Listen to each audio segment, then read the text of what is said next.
بسم اللہ الرحمن الرحیم۔ السلام علیکم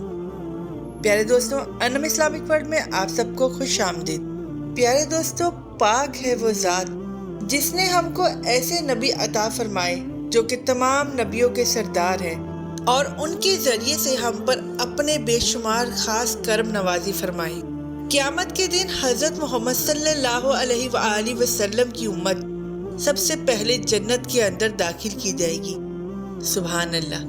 اور جس قدر یہ امت گناہ گار ہے، اسی طرح اللہ تبارک و تعالیٰ کی خاص رحمتیں صرف اسی امت پر اتریں گی۔ چنانچہ اللہ تبارک و تعالیٰ کی 100 رحمتوں میں سے 99 رحمتیں اللہ تبارک و تعالیٰ نے اس امت کے لیے خاص کر رکھی ہیں، اور اللہ تبارک و تعالیٰ قیامت کے دن بڑے بڑے گناہ گاروں کو اپنی ان 99 رحمتوں کے ذریعے حضرت محمد صلی اللہ علیہ وآلہ وسلم کی شفاعت کے ذریعے سے معاف فرما دے گا۔ اور اللہ تبارک و تعالیٰ نے ہم کو ایک ایسا کلام قرآن مجید عطا فرمایا ہے جو کہ تمام کلاموں کا جامعہ ہے، اور جس کے اندر اللہ تبارک و تعالیٰ نے ہر چیز کو بیان فرما دیا ہے۔ چنانچہ اللہ تبارک و تعالیٰ خود ہی اس کلام کی تعریف کرتے ہوئے ارشاد فرماتا ہے، اور ہر چیز کا بیان اس کے اندر موجود ہے،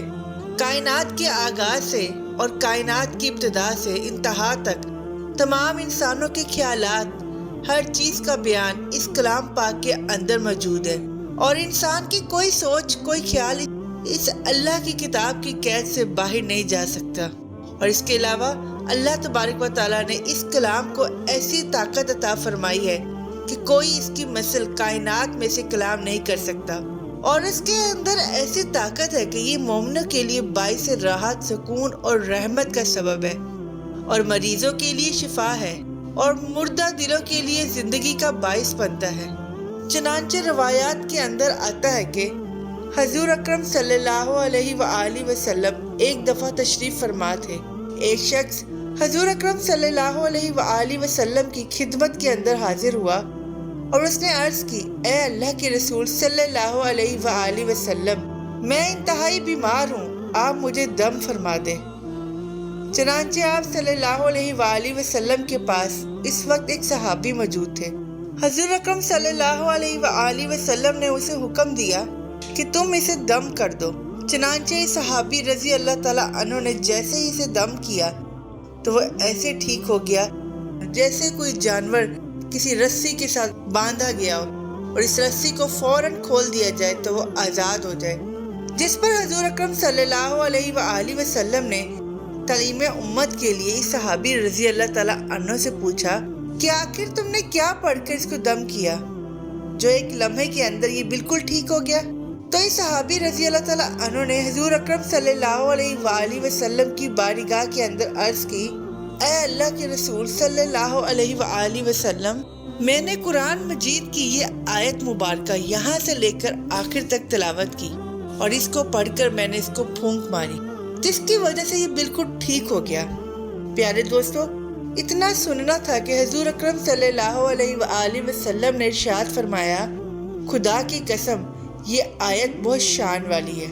اور اللہ تبارک و تعالیٰ نے ان آیات کو بہت زیادہ طاقت عطا فرمائی۔ رب ذوالجلال کی قسم، اگر کوئی صاحب ایمان جو پوری طور پر اللہ تبارک و تعالیٰ پر کامل ایمان اور یقین رکھتا ہو، وہ اس سورت مبارکہ کی ان آیات کو پڑھ کر اگر پہاڑوں کو بھی حکم دے کہ اپنے رستوں سے ہٹ جاؤ تو وہ پہاڑ بھی اپنے رستے سے ہٹ جائیں گے۔ پیارے دوستو، یہ بات یاد رکھیں، یوں تو پورا قرآن شان و عظمت والا ہے، لیکن قرآن پاک میں کچھ مخصوص صورتیں ایسی بھی ہیں کہ جن کو بہت زیادہ فضیلت حاصل ہے، اور انہی صورتوں میں سے ایک صورت ملک بھی ہے۔ چنانچہ اس صورت مبارکہ کے برابر عذاب قبر سے بچانے والے اور کوئی چیز نہیں۔ اگر اس کے پڑھنے والے کے پاس عذاب کے فرشتے آنا چاہیں تو یہ ان کو روکتی ہے، وہ دوسری طرف سے آنا چاہیں تو ادھر سے بھی حائل ہو جاتی ہے، اور کہتی ہے کہ اس کے پاس نہ آؤ، یہ مجھے پڑھا کرتا تھا۔ فرشتے عرض کرتے ہیں، ہم اس کے حکم سے آئیں جس کا تو کلام ہے، تو یہ کہتی ہے کہ ٹھہر جاؤ، جب تک کہ میں واپس نہ آ جاؤں تب تک اس کے پاس نہ آنا، اور بارگاہ الہی میں حاضر ہو کر اپنے پڑھنے والے کی مغفرت کے لیے ایسا جھگڑا کرتی ہے کہ مخلوق میں سے کسی کو ایسا جھگڑا کرنے کی طاقت نہیں ہوتی۔ انتہا یہ کہ اگر مغفرت کے اندر تاخیر ہو جائے تو اللہ تبارک و تعالیٰ کی بارگاہ کے اندر عرض کرتی ہے کہ وہ مجھے پڑھا کرتا تھا، لہٰذا تو اسے بخش دے، اگر اسے نہیں بخشے گا تو پھر مجھے اپنے کلام یعنی کہ قرآن مجید سے نکال دے، جس پر اللہ تبارک و تعالیٰ اس کو بخش دیتا ہے تو یہ فوراً جنت میں جاتی ہے اور وہاں سے ریشمی کپڑے، آرام دہ تکیے، پھول اور خوشبوئیں لے کر قبر میں آتی ہے اور کہتی ہے کہ مجھے آنے میں دیر ہوئی، تو گھبرایا تو نہیں تھا؟ پھر بچھونے بچھاتی ہے اور تکیہ لگاتی ہے اور فرشتے باحکم رب العالمین واپس ہو جاتے ہیں۔ اور حضرت سیدنا ابو ہریرہ رضی اللہ تعالیٰ عنہ سے روایت ہے کہ حضور اکرم صلی اللہ علیہ وآلہ وسلم نے ارشاد فرمایا، بے شک قرآن کریم میں 30 آیتوں پر مشتمل ایک سورت ہے جو اپنے قاری یعنی پڑھنے والوں کے لیے شفاعت کرتی ہے یہاں تک کہ اس کی مغفرت کر دی جاتی ہے، اور یہ سورت ملک ہے۔ حضرت سیدنا انس رضی اللہ تعالیٰ عنہ سے روایت ہے کہ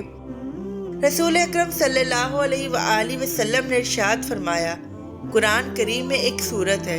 جو اپنے قاری کے بارے میں جھگڑا کرے گی یہاں تک کہ اسے جنت کے اندر داخل کرا دے گی، اور یہی سورت ملک ہے۔ اور حضرت سیدنا عبداللہ بن مسعود رضی اللہ تعالیٰ عنہ فرماتے ہیں کہ بندہ جب قبر میں جائے گا تو عذاب اس کے قدموں کی جانب سے آئے گا، تو اس کے قدم کہیں گے کہ تیرے لیے میری طرف کوئی راستہ نہیں، کیونکہ رات کو میں سورۃ ملک پڑھا کرتا تھا۔ پھر عذاب اس کے سینے یا پیٹ کی طرف سے آئے گا، تو وہ کہے گا کہ تمہارے لیے میری جانب کوئی راستہ نہیں، کیونکہ رات میں سورۃ ملک پڑھا کرتا تھا۔ پھر وہ اس کے سر کی طرف سے آئے گے، تو سر کہے گا تمہارے لیے میری طرف کوئی راستہ نہیں، کیونکہ رات میں سورۃ ملک پڑھا کرتا تھا۔ تو یہ سورت روکنے والی ہے عذاب کو اور عذاب قبر سے بچاتی ہے۔ اس سورت کا نام سورۃ الملک ہے۔ جو اسے روزانہ پڑھتا ہے بہت زیادہ اور اچھا عمل کرتا ہے۔ حضرت سیدنا ابن عباس رضی اللہ تعالیٰ عنہ فرماتے ہیں کہ ایک صحابی رضی اللہ تعالیٰ عنہ نے ایک قبر پر اپنا خیمہ لگایا، مگر انہیں علم نہ تھا کہ یہاں قبر ہے، لیکن بعد میں پتہ چلا کہ وہاں کسی شخص کی قبر ہے جو سورۃ ملک پڑھ رہا ہے، اور اس نے پوری سورت ختم کی۔ وہ صحابی رضی اللہ تعالیٰ عنہ بارگاہ رسالت صلی اللہ علیہ وآلہ وسلم میں حاضر ہوئے اور عرض کیا، اے اللہ کے رسول، میں نے ایک قبر پر خیمہ تان لیا، مگر مجھے معلوم نہ تھا کہ وہاں قبر ہے، جبکہ وہاں ایک ایسے شخص کی قبر ہے جو روزانہ پوری سورۃ ملک پڑھتا ہے۔ تو رسول اکرم صلی اللہ علیہ وآلہ وسلم نے فرمایا، یہی روکنے والی ہے اور یہی نجات دلانے والی ہے جس نے اسے عذاب قبر سے محفوظ رکھا۔ اور حضور اکرم صلی اللہ علیہ وآلہ وسلم کا فرمان عالی شان ہے کہ میری خواہش ہے کہ سورۃ ملک ہر مومن کے دل میں ہو۔ پیارے دوستوں، اس کے علاوہ اس سورۃ مبارک کے بے شمار فضائل ہیں، چنانچہ پورے مہینے کے اندر ہر قسم کی تقریب اور پریشانیوں کی حفاظت کے لیے بزرگان دین نے یہ بیان کیا ہے کہ چاند کو دیکھ کر اس سورت کو پڑھنے والا انشاءاللہ مہینے کے 30 دنوں تک سختیوں سے محفوظ رہے گا۔ اگر آسمان بھی زمین پر گر جائے تب بھی 30 آیتیں اس کے 30 دنوں کی محافظ ہوں گی اور اس پر کوئی بھی عذاب نازل نہیں ہو سکتا۔ جبکہ ایک روایت کے اندر آتا ہے کہ یہ سورت قبر کے اندر ایک انتہائی حسین حور کا روپ اختیار کرتی ہے اور پھر اپنے پڑھنے والے کی پیشانی کو بوسہ دیتی ہے اور کہتی ہے کہ اے پیشانی، میں تجھ پر قربان کہ تو نے مجھے یاد کیا۔ پھر اس کے بعد وہ پڑھنے والے قاری کے ہونٹوں کو بوسہ دیتی ہے اور کہتی ہے اے زبان مبارک، میں تجھ پر قربان کہ تم کس محبت سے میری تلاوت کیا کرتے تھے۔ اس کے بعد وہ سورۃ ملک کی حور انسان کے پاؤں کو بوسہ دیتی ہے اور کہتی ہے تمہیں مبارک ہو، میں تجھ پر قربان کہ تو ان قدموں پر کھڑا ہو کر میری تلاوت کیا کرتا تھا۔ پیارے دوستو، تمام تر روایات سے پتہ چلتا ہے کہ سورۃ ملک قرآن مجید کی ایک ایسی سورت ہے جو قبر کے اندر ایک انتہائی حسین و جمیل حور کا روپ اختیار کر لیتی ہے اور انسان کو عذاب قبر سے بچانے کے لیے عذاب سے جھگڑا کرتی ہے، اور انسان کی پیشانی، اس کے ہونٹوں، اس کے قدموں کو بوسہ دیتی ہے اور اس کے ساتھ بہت زیادہ محبت کرتی ہے، یہاں تک کہ پھر وہ جنت کے اندر جا کر اس کے لیے تمام آرام دہ چیزیں، تکیے، پھول اور بچھونے بھی لے کر آتی ہے، اور قیامت کے دن یہی صورت ملک کی وہ اللہ تبارک و تعالیٰ کی بارگاہ کے اندر اس شخص کی حفاظت اور عذاب سے نجات کے لیے جھگڑا بھی کرے گی۔ اس خوبصورت حور کے ذریعے اللہ اس شخص کو مغفرت فرما کر اسے جنت کے اندر داخل کر دے گا۔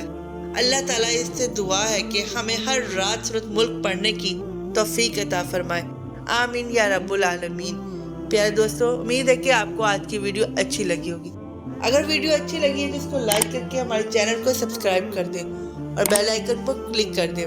تاکہ آپ ہماری ہر نئی آنے والی ویڈیو سے باخبر رہیں۔ انشاءاللہ بہت جلد نئی ویڈیو کے ساتھ دوبارہ حاضر ہوں گے۔ ابھی کے لیے ہمیں اجازت ہے، اللہ حافظ۔